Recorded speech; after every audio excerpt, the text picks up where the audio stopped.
Hello, my name is Michael Sherry. I'm a product concierge here at Fields Motorcars in beautiful Lakeland, Florida, right off of I-4 exit 33. Today I'm going to show you about the rescue assist on the Mercedes-Benz. So this feature is so that way first responders can actually come to a crash site and scan the vehicle QR codes that are located on both sides of the vehicle of all of our models. On this particular GLA 250, it's located on the passenger B-pillar, and if we come around to the other side of the vehicle, it's located within the gas cap as well. As you can see right here,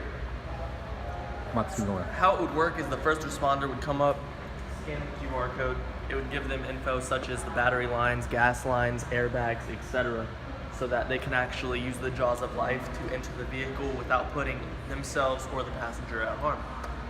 So that is the Rescue Assist card.